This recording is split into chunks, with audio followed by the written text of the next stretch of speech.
Shalom, bien-aimés dans le Seigneur. Shalom, pasteur. Alors, le thème de ce soir, c'est l'Église. Que quelqu'un dise avec moi, l'Église. L'église. Dis encore l'Église. L'église. Amen. Amen. Alors, il y a beaucoup de gens qui s'embrouillent lorsqu'on parle de l'Église. Ils se demandent, tantôt on parle de l'Église, oh, vous mettez dans l'Église.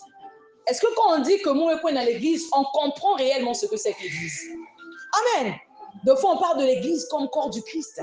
Est-ce que tout le monde comprend?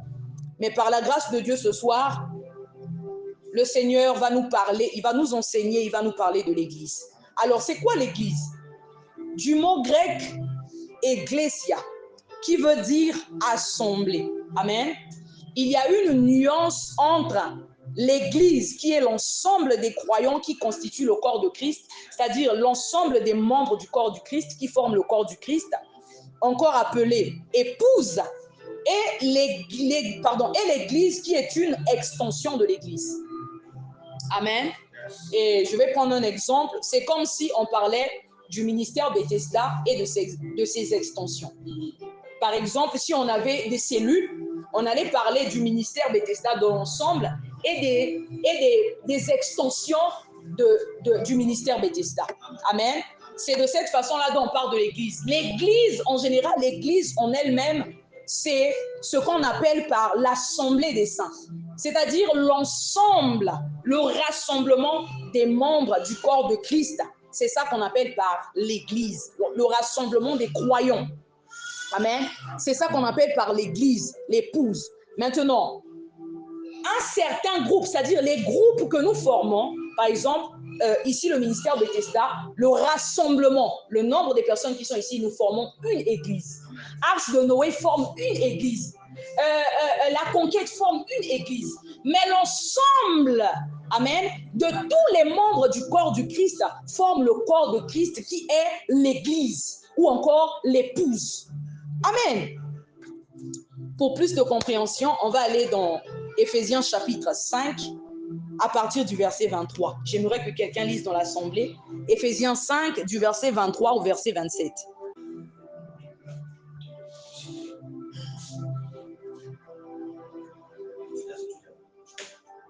Éphésiens 5, 23 à 27. Éphésiens chapitre 5, le verset 23. Puis la parole. Amen. Car le mari est le chef de la femme. Amen. Car le mari est le chef de la femme. Comme Christ est le chef de l'Église. Comme Christ est le chef de l'Église. Qui est son corps. Qui est son corps. Et dont il est le sauveur. Dont il est le sauveur. Amen. Le pasteur Iloki s'est arrêté au verset 23. Ici, au verset 23, on nous parle de l'Église comme étant le corps du Christ. On nous parle de l'Église comme étant l'épouse. Amen. Et au verset 24, on nous dit, « Or, de même que l'Église est soumise à Christ, les femmes aussi doivent être à leur... les femmes aussi doivent l'être à leur mari en toutes choses. » L'apôtre Paul fait une analogie entre la relation, amen, de Christ et l'Église, c'est-à-dire le corps du Christ en général, et l'homme, le mari, c'est-à-dire et sa femme. Il explique ici, il dit, de même que l'Église est soumise à Christ. Ce que j'aime dans ce passage, c'est que l'apôtre Paul ne dit pas que l'Église va se soumettre à Christ. Ce que j'aime, il est en train de dire que l'Église est soumise à Christ. Amen. Ça veut dire que l'Église est réellement soumise à Christ. Parce que selon que la parole de Dieu déclare que ceux qui sont conduits par l'Esprit de Dieu sont les fils de Dieu. Et les fils de Dieu, ce sont ceux qui ont le Saint-Esprit. C'est ceux qui constituent l'ensemble des croyants. C'est ceux qui constituent le corps du Christ ou encore l'épouse. Amen. Et on nous dit au verset 25, il dit, « Marie, aimez vos femmes comme Christ a aimé l'Église et s'est donné lui-même pour elle. » J'aimerais m'arrêter un instant pour dire à quelqu'un que la plus grande preuve d'amour, c'est le sacrifice. Amen. L'apôtre Paul fait l'analogie entre la relation de l'homme, de Dieu et l'Église et de l'homme et la femme. Mais il dit à la fin, il dit, « Marie, aimez vos femmes comme Christ a aimé l'Église et s'est livré lui-même pour elle. » Et ça aussi, c'est un enseignement qu'on donne aux maris. Amen. À ceux qui sont mariés. C'est un enseignement qu'on donne. On dit que Christ a aimé l'Église, il s'est sacrifié pour l'Église. Et cela nous enseigne que la plus grande preuve d'amour, c'est le sacrifice. Lorsque dans la parole de Dieu, le Seigneur te dit que tu aimeras le Seigneur ton Dieu de tout ton cœur, de toute ton âme, de toute ta pensée, cela engage le sacrifice. Amen.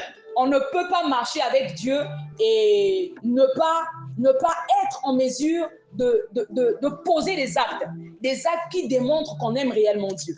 Amen. On est tous d'accord ici, même si tu aimes un homme ou une femme, que tu lui dis seulement que je t'aime, sans pour autant poser les actes qui prouvent réellement que tu l'aimes, la personne ne sera jamais convaincue.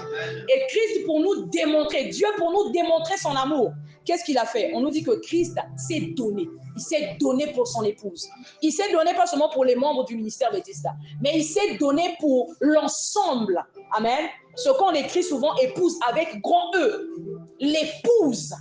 Ça, c'est l'épouse. Ici, au ministère Bethesda, nous sommes une extension du corps du Christ. Nous sommes une extension de l'Église. Amen. Et H de nous aussi sont une extension. Mais l'ensemble de toutes ces extensions-là forment le corps du Christ, l'épouse, ce qu'on appelle par l'épouse. Alors, il dit au verset 26, il dit d'abord au verset 25, Marie, aimez vos femmes comme Christ a aimé l'Église et s'est livré lui-même pour elle.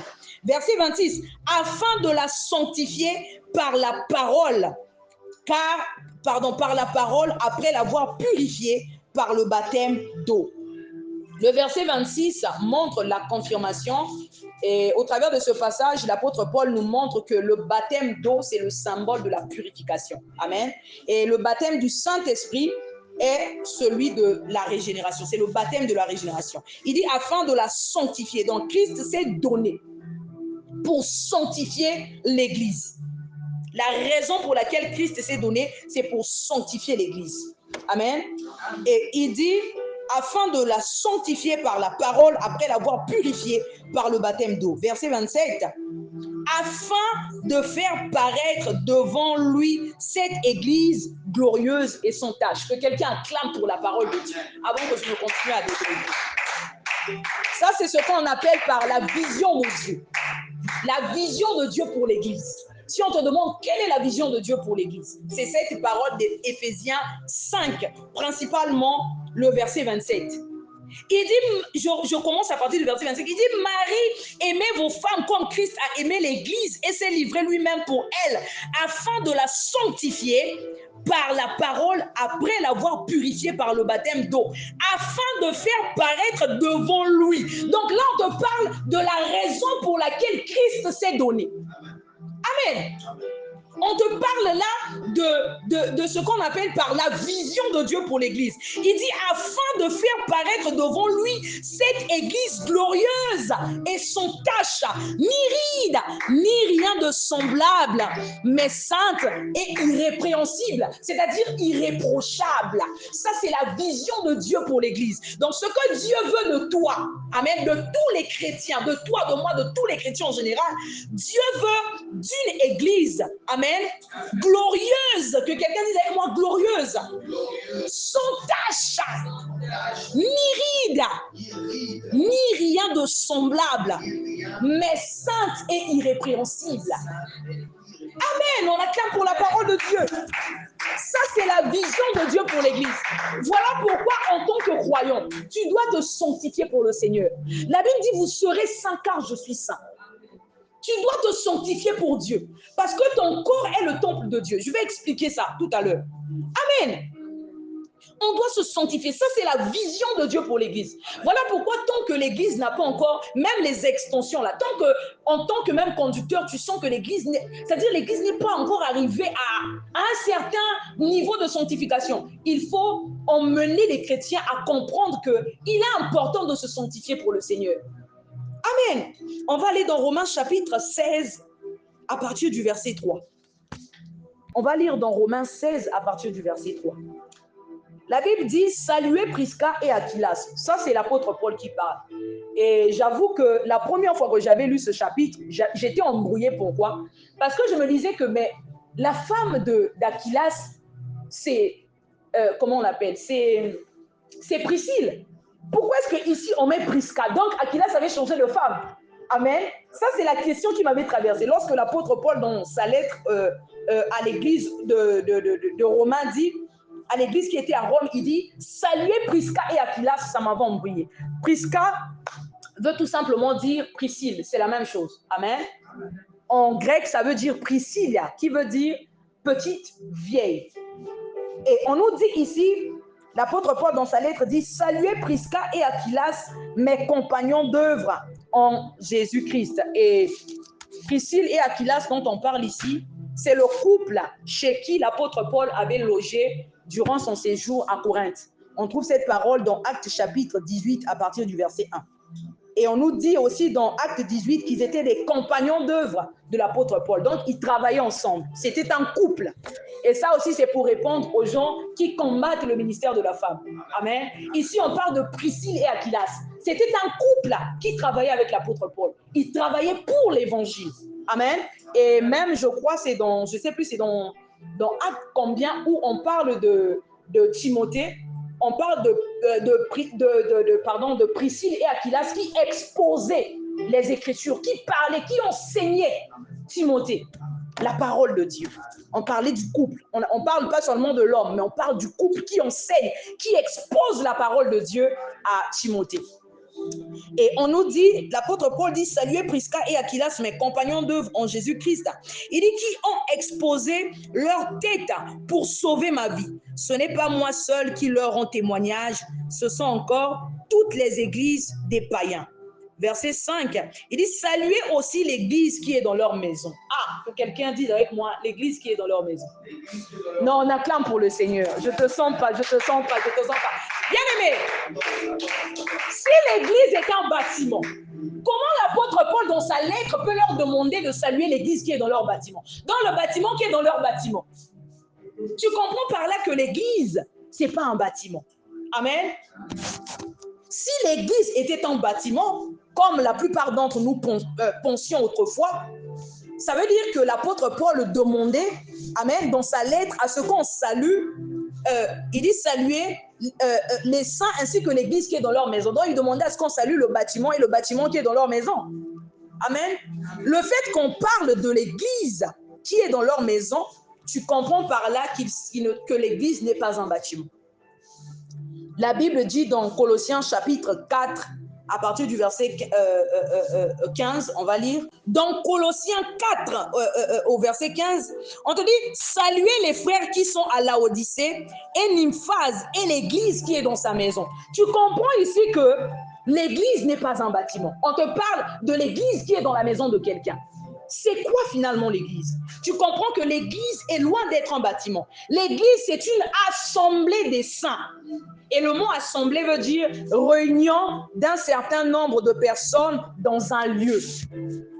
Et le mot assemblée veut également dire congrégation ou rassemblement. Donc l'église, c'est une assemblée ou un rassemblement des saints.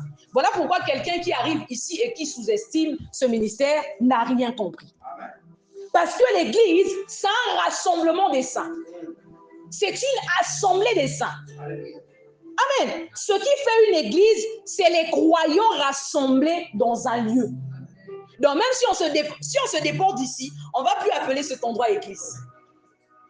Amen. Si on se déporte ici, là, ça redevient normal, un bâtiment normal. Et là où on va se déporter, on va appeler là-bas église.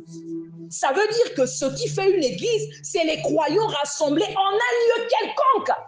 Selon que la parole de Dieu déclare que là où 2 ou 3, tu vas remarquer qu'on ne te parle pas d'une personne.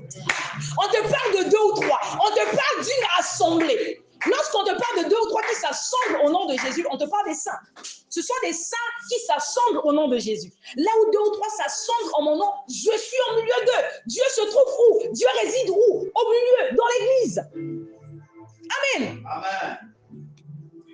Sans croyants, on va parler de ce lieu comme un simple bâtiment ou une maison quelconque. Le lieu d'un culte est le symbole de la maison de Dieu. Amen. Et toi, de même que ton corps, c'est le temple de Dieu.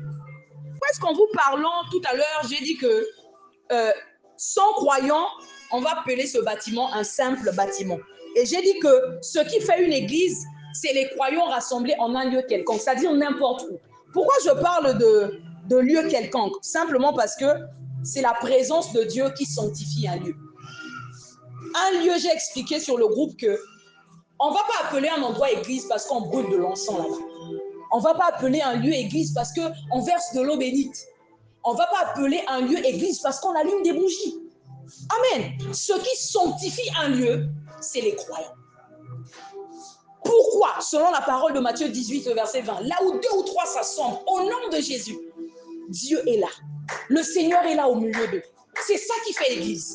Tu comprends que ce qui fait l'église, c'est la présence de toi et moi et la présence de Dieu. Un point, c'est tout. Dans un lieu quelconque. On acclame pour la parole de Dieu. C'est ça qui fait l'église. Amen.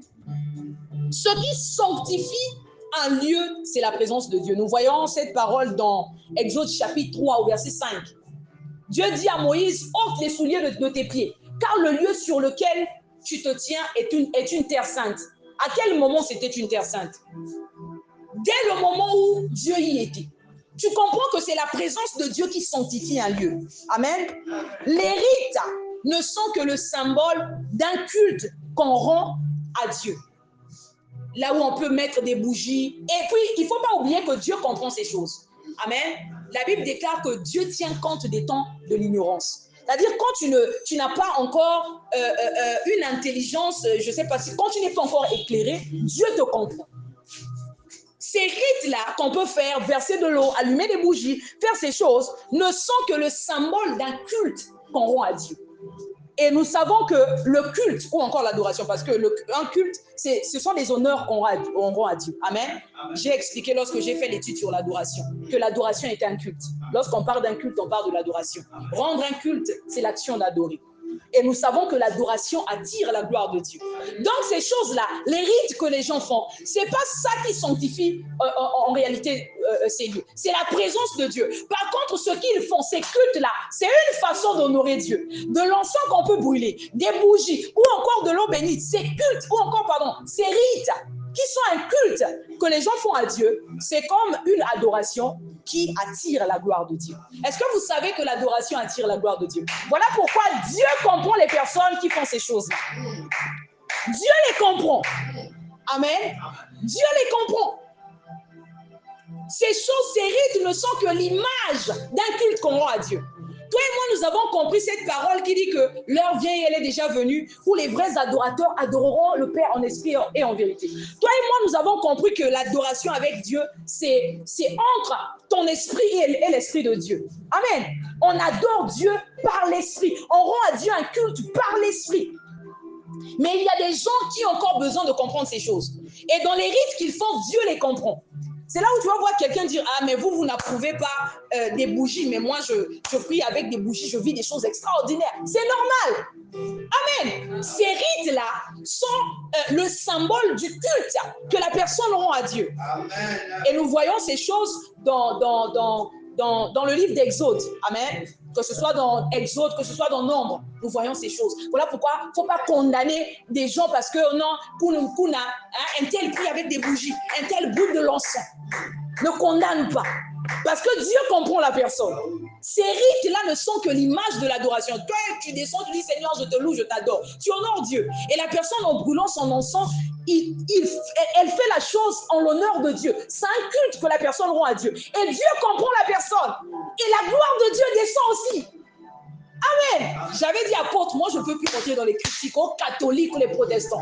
C'est-à-dire, tellement arrivé ici, dès mon arrivée au ministère Bethesda, l'apôtre Théo prêchait sur ces choses. Et quand Dieu m'avait permis de comprendre ces choses, j'avais dit je ne rentrerai plus jamais dans les critiques. Donc quand moi les gens disent des catholiques, je les regarde seulement, ils disent solo ils n'ont que côté AVA. J'ai dit vous serez surpris de voir les catholiques au paradis. Vous serez surpris de voir certains protestants au paradis. Amen. Ils seront surpris. Parce que comment on appelle, la vie éternelle, c'est une histoire de relation avec Dieu. C'est une histoire de relation. Que quelqu'un dise avec moi relation. Même si tu es pour toi ici au ministère Bethesda, tu n'as pas de relation avec Dieu. Tu es perdu. Amen. Tu n'as pas de relation. Dieu ne te connaît pas. Amen. Les fils de Dieu, ce sont qui ont l'esprit de Dieu. Maintenant, toi, tu n'as pas l'esprit de Dieu. Ah, on acclame pour la parole de Dieu. On va aller dans Exode 29. On va prendre Exode 29 à partir du verset 43. On va lire du verset 43 au verset 46. Je vais lire. La Bible dit, je me rencontrerai là avec les enfants d'Israël et ce lieu sera sanctifié par ma gloire. Ah, que quelqu'un dise avec moi que ce lieu sera sanctifié par ma gloire. Lorsqu'on parle de la gloire, ici on te parle de la présence de Dieu. Donc Dieu est en train de dire que ce lieu sera sanctifié à cause de sa présence.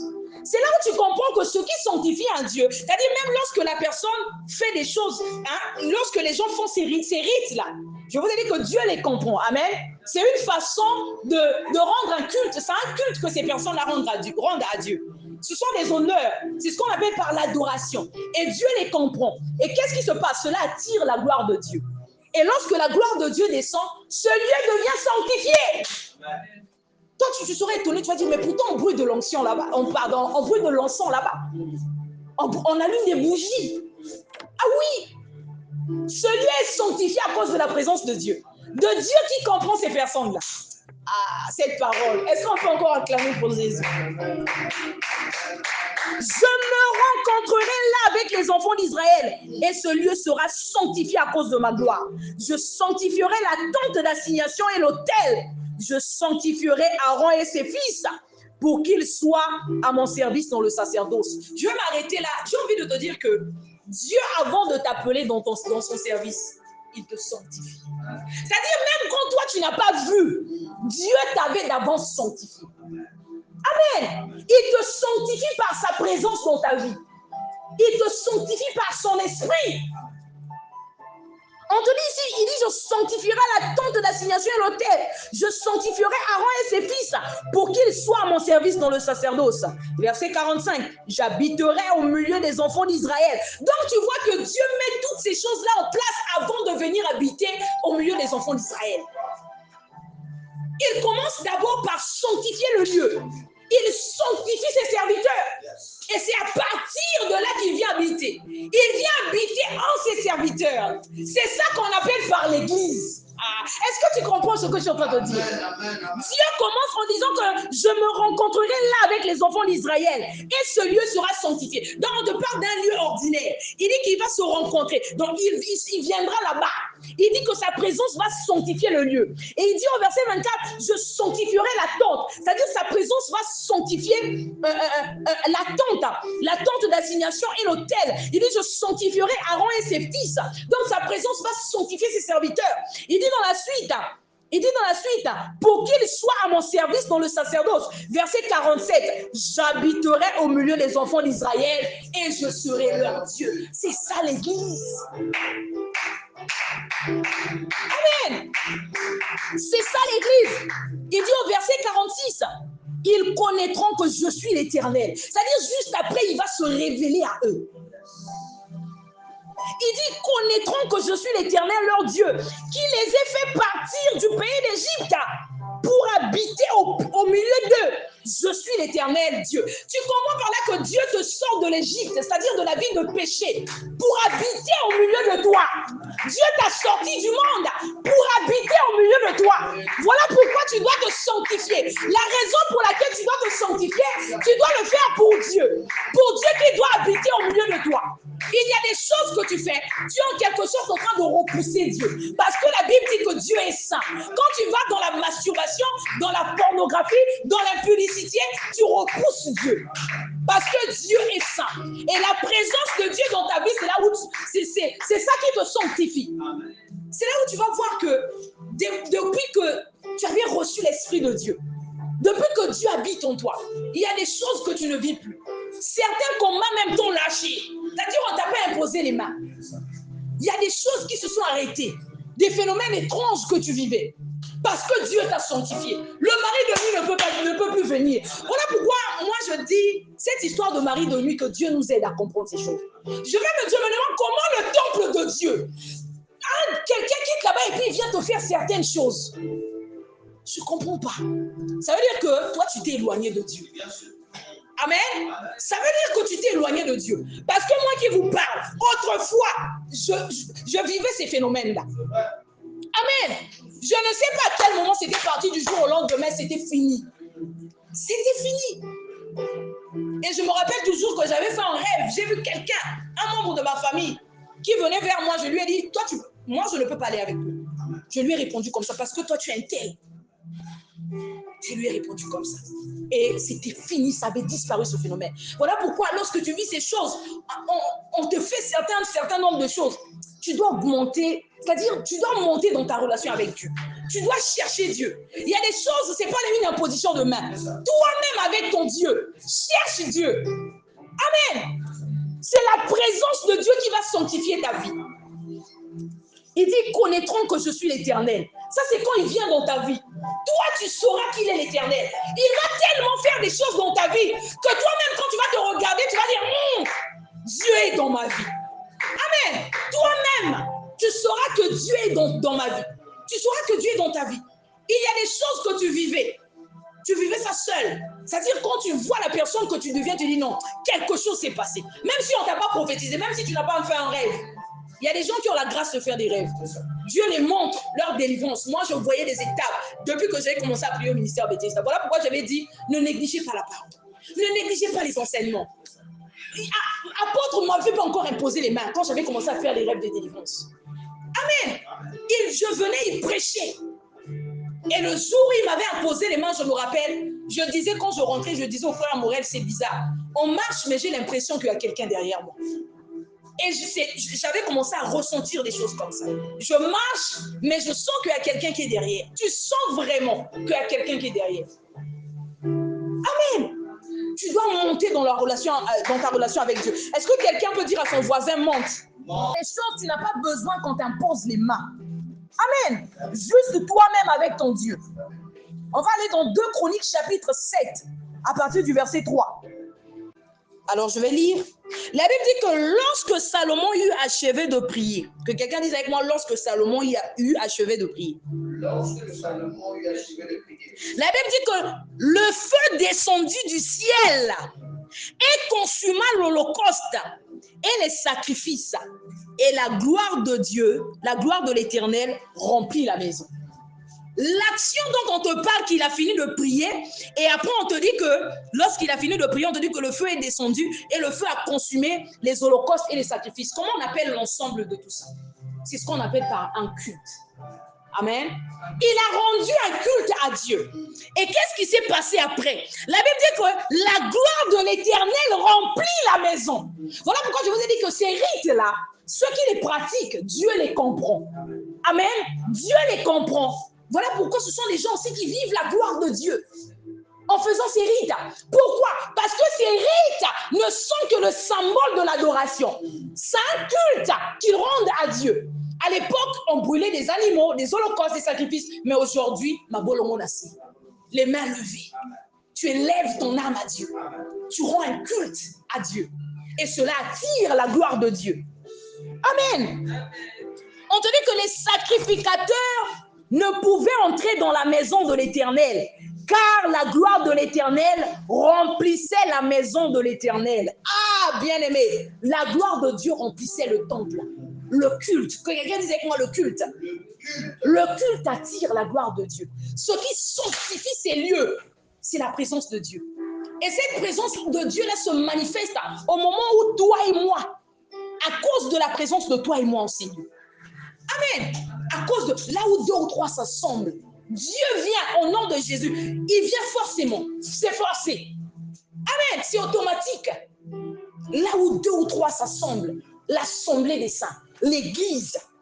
On te dit qu'après qu'ils aient rendu un culte à Dieu, on te dit que la gloire de l'Éternel remplissait la maison de l'Éternel. Et on te dit au verset 3, tous les enfants d'Israël virent descendre le feu et la gloire de l'Éternel sur la maison. On te dit qu'ils ont tous vu. Hein. Il y a des gens qui disent que ces choses-là ne peuvent plus se faire. Ça, c'était à l'époque. C'était à l'époque de David. Il y en a qui vont te dire ça, c'était à l'époque de Moïse. Moi, j'ai envie de te dire que si c'est le même Dieu, ça veut dire que nous aussi, on peut expérimenter ces choses. Amen. Si c'est le même Dieu que nous prions, le Dieu d'Abraham, le Dieu d'Isaac, le Dieu de Jacob, si c'est ce même Dieu que nous prions, ça veut dire que nous aussi, on peut expérimenter ces choses. Vous savez ce qui nous empêche d'expérimenter la gloire de Dieu? Le péché. Le péché. Amen. le péché. Tu vas ouvrir ta Bible dans 1 Samuel chapitre 4. On va lire à partir du verset 1. Vous allez me pardonner, on va lire jusqu'au verset 12 pour plus de compréhension. Je vais lire la parole de Dieu dans 1 Samuel 4 à partir du verset 1. La Bible dit que Israël sortit à la rencontre des Philistins pour combattre. Ils campèrent près d'Ebenezer et les Philistins étaient campés à Pek. Les Philistins se rangèrent en bataille contre Israël et le combat s'engagea. Israël fut battu par les Philistins qui tuèrent sur le champ de bataille environ 4000 hommes. Le peuple rentra au camp et les anciens d'Israël dirent: pourquoi l'Éternel nous a-t-il laissé battre par les Philistins? Et la Bible dit dans la suite: allons chercher à Silo l'arche de l'alliance de l'Éternel, qu'elle vienne au milieu de nous et qu'elle nous délivre de la main des ennemis. Ah, bien aimé, si le peuple a dit aujourd'hui, c'est pour dire qu'il n'avait pas l'habitude de perdre. Amen. Ah oui. La Bible dit que le peuple rentra au camp et les anciens d'Israël dirent: pourquoi l'Éternel nous a-t-il laissé battre aujourd'hui par les Philistins? Ça veut dire que le peuple là, ce peuple d'Israël n'avait pas l'habitude de perdre. Mais pourquoi est-ce qu'ils avaient perdu? C'est là où tu comprends, amen, c'est là où tu comprends que le problème c'était le péché. Si tu repars dans 1 Samuel chapitre 2, tu sauras que le problème c'était le péché. Et après que les Philistins les eurent battus, qu'est-ce qui s'est passé? Ils se sont rappelés de l'arche de l'alliance, qui est le symbole de la présence de Dieu. Amen. La Bible dit, ils dirent: allons chercher à Silo l'arche de l'alliance de l'Éternel, qu'elle vienne au milieu de nous, qu'elle nous délivre de la main des ennemis. Qui peut te délivrer de la main de tes ennemis, si ce n'est pas Dieu? L'arche là, c'était l'image, le symbole de la présence de Dieu. Tu vas voir que pourtant j'ai Dieu dans ma vie. Mais qu'est-ce qui se passe? Pourquoi tout ça? Tu vas mieux comprendre. Amen. Tu vas mieux comprendre ces choses. L'efficacité d'un temple, que ce soit le temple qui est ton corps ou ce lieu, l'efficacité d'un temple dépend de la présence de Dieu. Et la présence de Dieu, la présence constante, comment je peux dire ça? La présence constante de Dieu en un lieu dépend de la sanctification. Tu n'as pas compris. Tu n'as pas compris ça. L'efficacité d'un temple, que ce soit ton corps ou ici ce lieu de culte, dépend, amen, l'efficacité du culte ou encore la présence constante de Dieu en un lieu, au temple qui est ton corps ou bien ce lieu, dépend de la sanctification. Tu as un rôle à jouer, tu as une part de responsabilité. Amen. L'arche dont parlent les enfants d'Israël ici, bien aimé, c'est l'arche qui avait fait des merveilles depuis le temps de Moïse. Amen. Cette arche-là fit des merveilles dans le passé. Avec l'arche-là, ils ont traversé le Jourdain. Avec l'arche-là, ils ont fait tomber le mur de Jéricho. Avec l'arche-là, ils ont conquis Canaan. Ils sont allés chercher l'arche, n'est-ce pas? Suivez maintenant la suite. La Bible dit que le peuple envoya à Silo, d'où l'on apporta l'arche de l'alliance de l'Éternel des armées, qui siège entre les chérubins. Ah, quand je lis ça, on te dit qu'on est en train de dire que Dieu siège au milieu des chérubins. Regarde seulement la gloire. Lorsqu'on te parle des êtres là, on te parle de la gloire qui les environne. Maintenant, imagine Dieu. Imagine Dieu. Amen. Le peuple envoya à Silo, d'où l'on apporta l'arche de l'alliance de l'Éternel des armées, qui siège entre les chérubins. Les deux fils d'Élie, Ophni et Phiné, étaient là avec l'arche de l'alliance de Dieu. Lorsque l'arche de l'alliance, les deux fils d'Élie dont on vous parle là, ce sont des hommes qui faisaient les dégâts. En fait, le problème c'était même eux. Amen. C'était eux le problème. On nous dit, lorsque nous lisons au chapitre 2, qu'ils couchaient avec les femmes qui s'assemblaient à l'entrée de la tente d'assignation. Donc, si on peut dire avec les sœurs de l'église, ils profanaient le temple de Dieu. Ils faisaient des choses que Dieu n'approuve pas. Ils étaient sacrificateurs. C'était des gens qui portaient. Et le fait de porter, est-ce que tu comprends? Le fait de porter l'arche, c'est le symbole du serviteur de Dieu. C'est le symbole du croyant qui porte la présence de Dieu. Est-ce que tu comprends? Un croyant qui transporte la présence de Dieu, mais qui fait un certain nombre de choses. Bien aimé, malgré que tu as l'Esprit de Dieu en toi, non, il y a des choses que tu ne vivras pas. Parce que lorsque toi, tu vas vers le péché, tu t'éloignes de Dieu. J'ai toujours l'habitude de dire que ce n'est pas Dieu qui s'éloigne de nous. C'est nous qui nous éloignons de Dieu. Voilà pourquoi quand on revient, il nous ouvre les mains. Amen. C'est-à-dire que tu t'es éloigné de Dieu. L'efficacité d'un temple, que ce soit ton corps ou ce lieu, dépend de la sanctification, de l'entretien. J'ai pas envie de dire ça. Laisse-moi parler d'entretien. Amen. Amen. Ça dépend de l'entretien. Quand tu entretiens ton corps par des jeûnes, la parole de Dieu, ces choses-là te maintiennent dans cette position-là efficace. Toi-même, si tu rappelles seulement la personne que tu étais avant, tu faisais tellement de choses. Mais depuis un moment, quand tu dors la nuit, le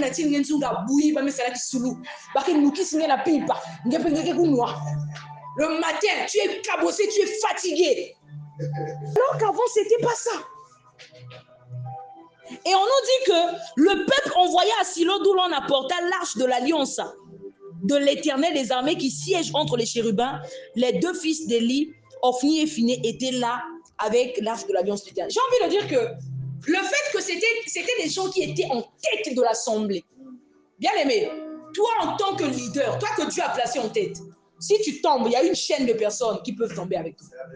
T'assures, tu peux emmener un grand nombre à terre. Amen. Il faut faire très attention. Il y a des défaites que l'Église peut connaître à cause de toi. Parce que Dieu t'a placé en tête.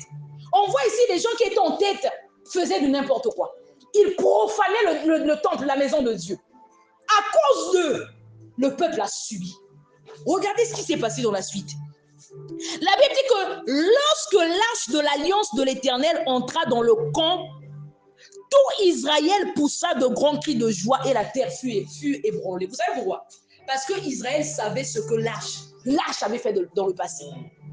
Israël savait que l'arche, c'est le symbole de la présence de Dieu. J'ai envie de dire que dans ce cas-ci, l'arche, je ne vais plus parler de l'arche comme étant la présence de Dieu. Dans ce cas-ci, je vais parler de l'arche en tant que croyant. Amen. Je vais parler de l'arche en tant que croyant. On sait que le pasteur Inoki, Dieu l'utilise. Quand il arrive là, pour ce cas-là, la situation va changer. Maintenant, toi, tu as fini de profaner le temple de Dieu. Tu viens maintenant, regarde-moi, l'homme des miracles, l'homme des prodiges, l'homme qui ne blague pas. Maintenant, Dieu, écoute, regarde la honte. Regarde ce qui va se passer.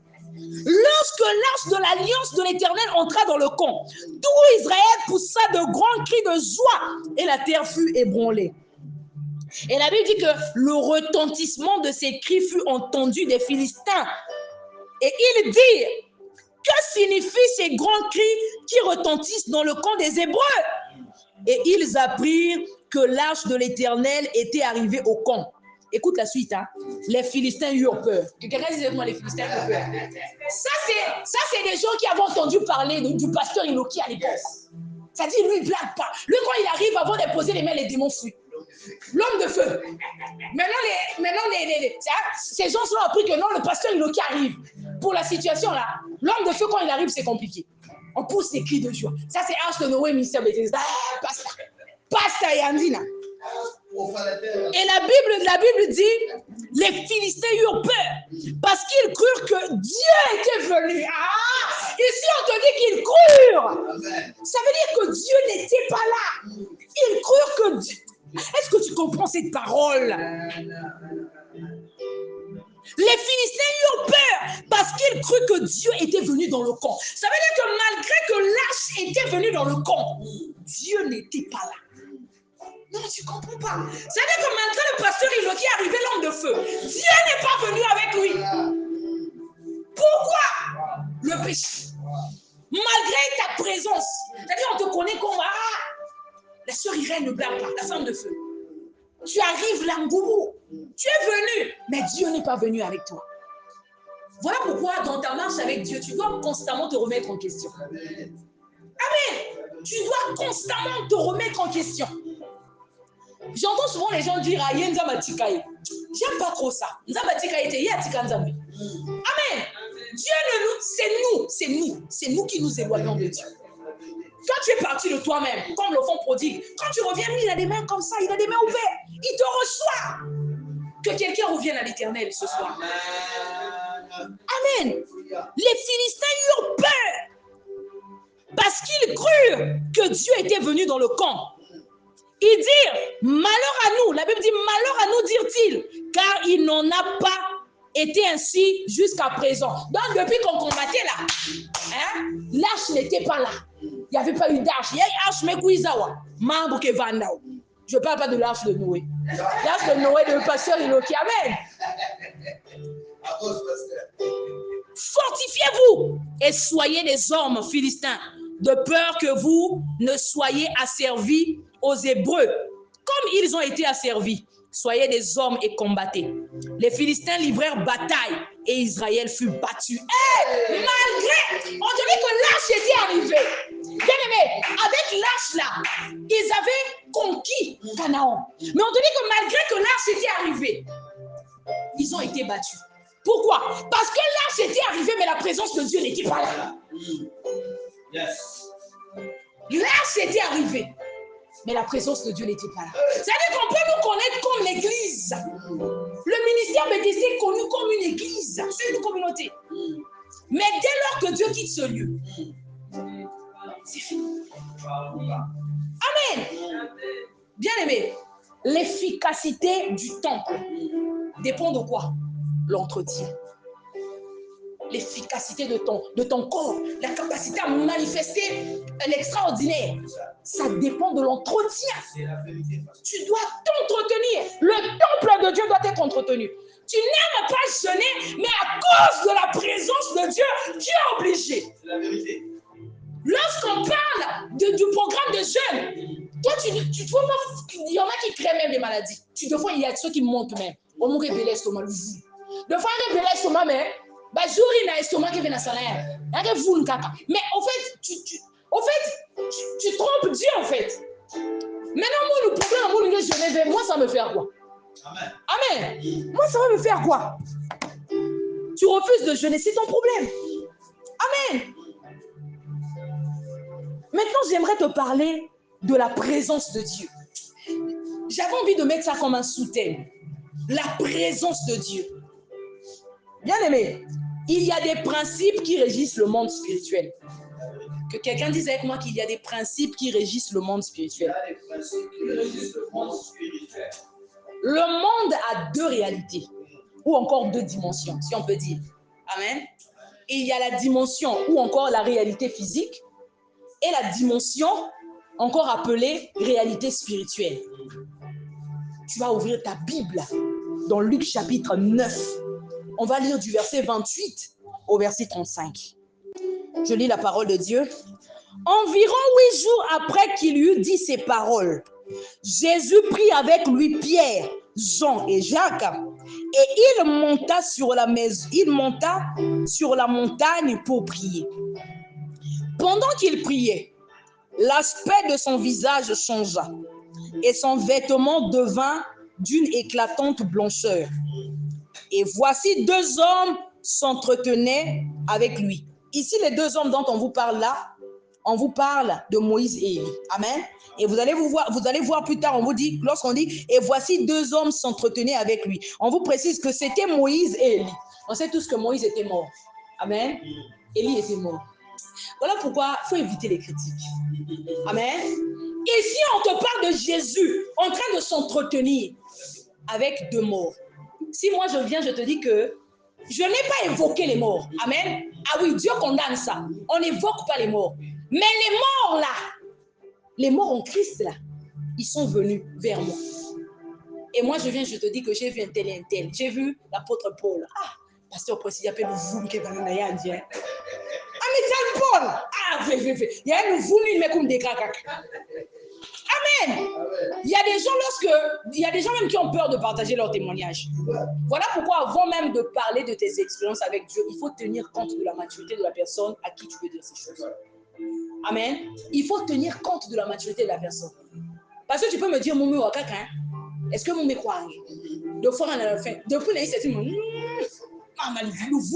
meillez trop. Il y avait comme niveau à caca. La Bible dit, voici deux hommes s'entretenaient avec lui mis pour Jésus. C'était Moïse et Élie, qui apparaissaient dans la gloire, parlaient de son départ qu'il allait accomplir à Jérusalem. Donc Jésus parlait. Amen. Il parlait avec Moïse et Élie de son départ. Waouh. Il parlait de son départ qu'il allait accomplir à Jérusalem. Et on te dit que Pierre et ses compagnons étaient appesantis par le sommeil. Mais s'étant tenus éveillés. Quelqu'un disait que moi éveillé. Éveillé. Ils virent la gloire de Jésus. Ils ont vu ou pas? On te dit qu'ils étaient appesantis. On te parle de deux dimensions. Au préalable, ils étaient appesantis. Quand on parle de quelqu'un qui est appesanti, c'est quelqu'un qui dort comme si on allait la laver. Mais on te dit qu'après, est-ce que quelqu'un peut d'abord acclamer pour la parole de Dieu? Pierre et ses compagnons étaient appesantis par le sommeil, mais s'étant tenus éveillés, que quelqu'un disait que moi éveillé, ils virent la gloire de Jésus et les deux hommes qui étaient avec lui. Ils sont passés d'une dimension à une autre. Bien aimé, ça existe. Il faut lire ta Bible.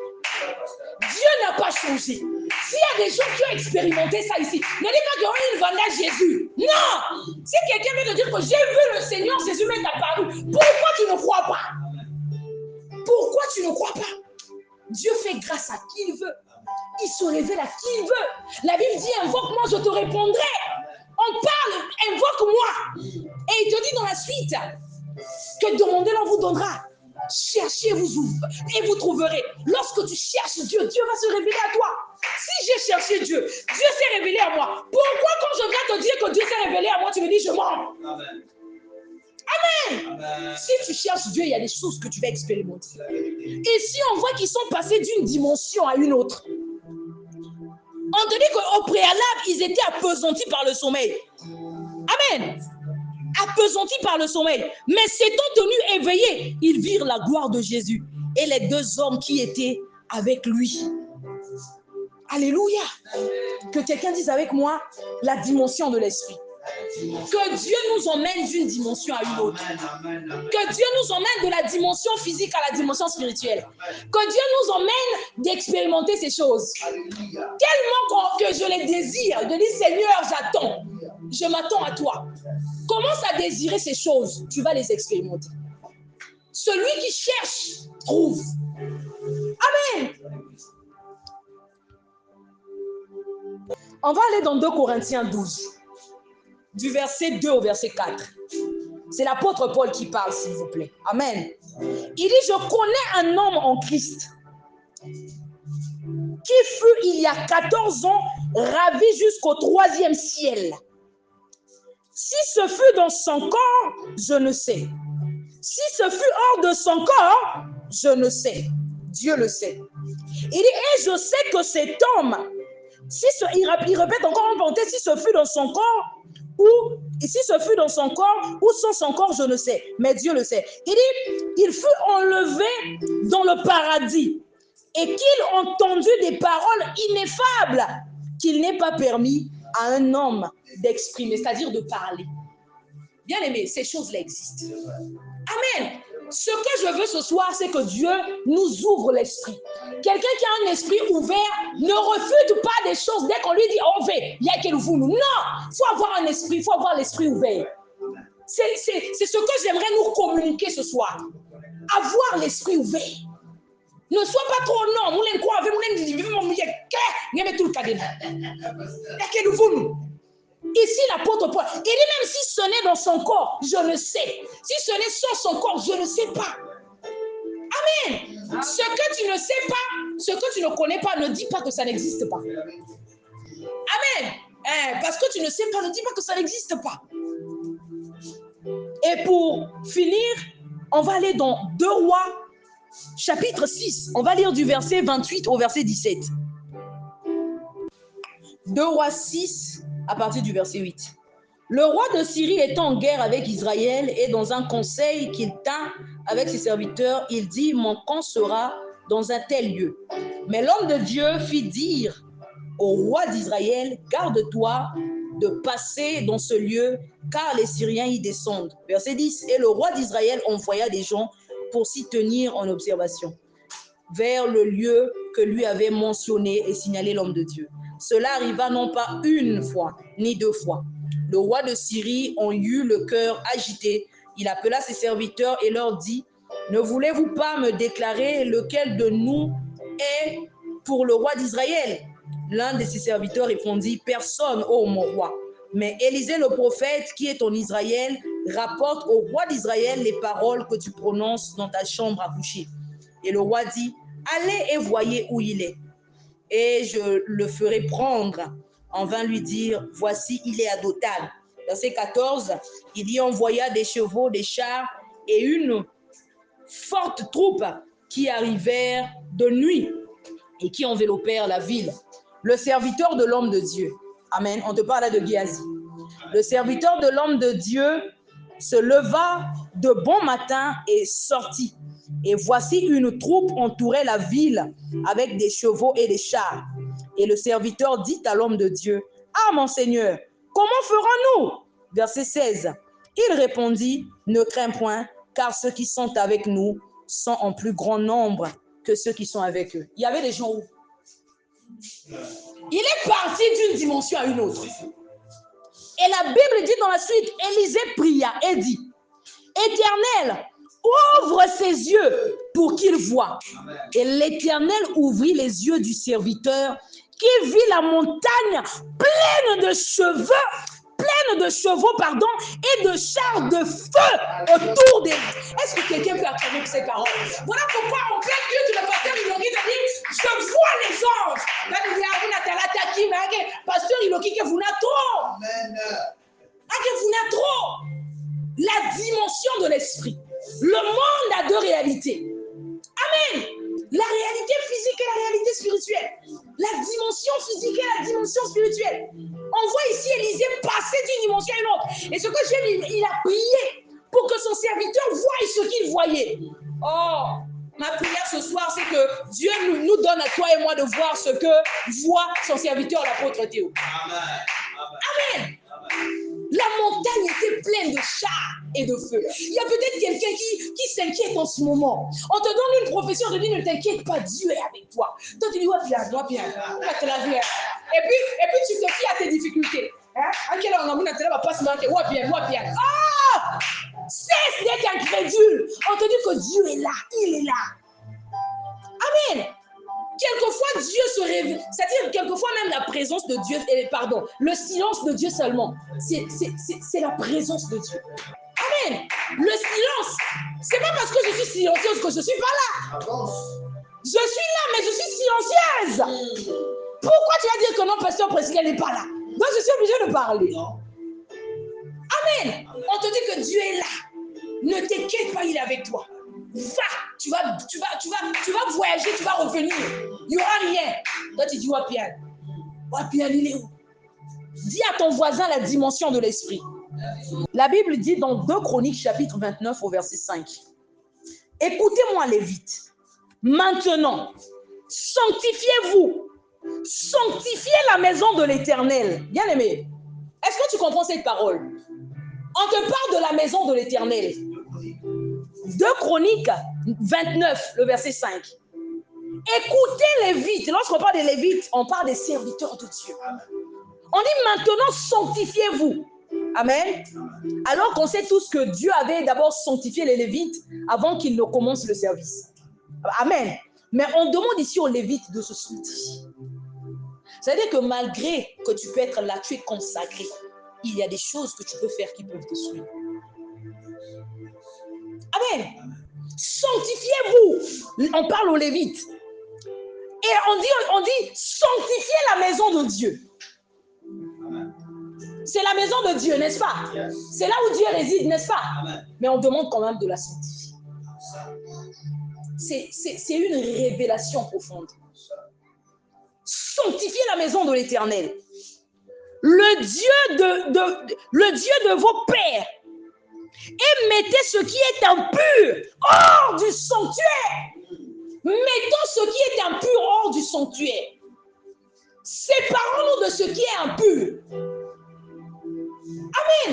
Mettons hors du sanctuaire. Quand on parle du sanctuaire, là, le temple, là, ça symbolise aussi toi et en même temps ton environnement. Tu vas comprendre qu'il y a des choses que tu pouvais manifester hier. Aujourd'hui, toi et moi, on ne les manifeste plus. Pourquoi? Le péché. Le péché. Et puis le péché, qui va en goût aussi. Si ça commence. Une mauvaise habitude. Il y a mes coups là. Voilà pourquoi dès le début, il faut arrêter. La Bible dit que celui qui pêche est esclave du péché. Et on vous dit que Christ nous a rachetés de la malédiction. Mais après on te dit, ne te laisse plus mettre de nouveau sous le joug de la servitude. Ça veut dire que malgré que tu as été délivré, toi-même tu peux donner ta tête à Satan en pratiquant le péché. Parce que celui qui se livre au péché est esclave du péché. Il y a une différence entre péché et se livrer au péché. On parle de se livrer au péché quand le péché devient une habitude, ça devient normal. Quand tu ne fais pas cette chose-là, tu ne peux pas, tu n'es pas tranquille. Là, déjà, si tu te retrouves dans ce genre de conditions-là, c'est fini. Tu es prise au piège. Amen. Tu dois confesser, demander pardon à Dieu, te repentir. Reprendre ta marche avec Dieu. Dès que ça devient un an, quand tu ne fais pas ça, tu ne peux pas. Tu ne mens pas, tu ne peux pas. Tu ne regardes pas un film X, tu ne peux pas. Tu ne te masturbes pas, tu ne peux pas. Dès que ça devient comme ça devient comme quelque chose, il faut caca. C'est fini, tu es pris au piège. Celui qui se livre au péché est esclave du péché. Dans le diable attend seulement l'air message, avec plus tu te retrouves, il est alcoolique. Quand tu ne bois pas, oh non, c'est l'excès qui est mauvais. Un peu là, c'est pas mauvais, mais attention. La petite vient en mangeant. On acclame pour la parole de Dieu.